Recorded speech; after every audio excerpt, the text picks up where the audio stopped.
Canadians need more information. Once Canadians in China safely return to Canada, what is the protocol in place to protect Canadians at home? Will returners be mandated to remain in quarantine? If yes, for how long? The government has indicated that there will be an enhanced screening process. What does the screening process look like? And when will the government contact all of those who are on impacted flights for the confirmed cases already?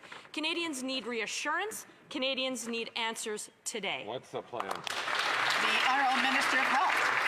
Well, thank you, Madam Speaker. And in talking about misinformation, it's difficult to contain spread of misinformation if we're conflating two separate issues. The member opposite has asked about the number of contacts that were beside the patient in Toronto who has since recovered.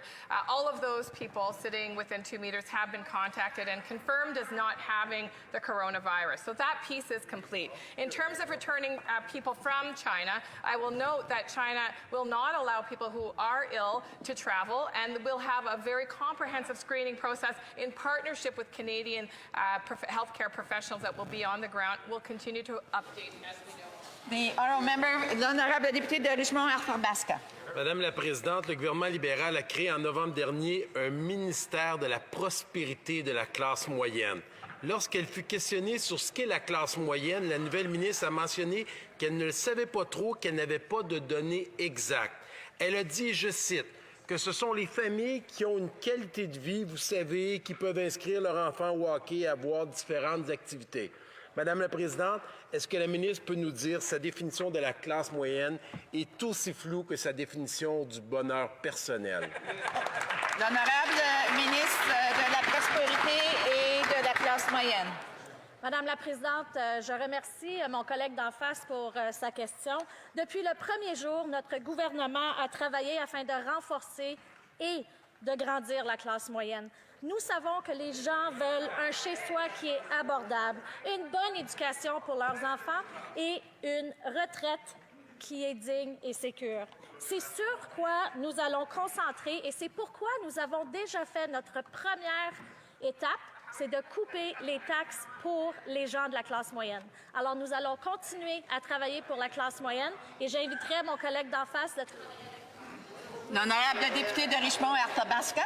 Madame la Présidente, je vais aider ma collègue d'en face. La classe moyenne, ce sont 81% des familles qui paient plus d'impôts aujourd'hui depuis que les libéraux sont en place. Ce sont les familles qui sont tannées de payer trop de taxes. Ce sont les familles qui cherchent à joindre les deux bouts et qui vivent des difficultés financières.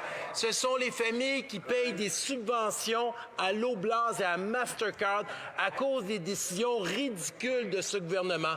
Si la ministre veut vraiment aider la classe moyenne, qu'elle demande à son ministre des Finances d'arrêter de dépenser comme il le fait présentement sur le dos des familles canadiennes.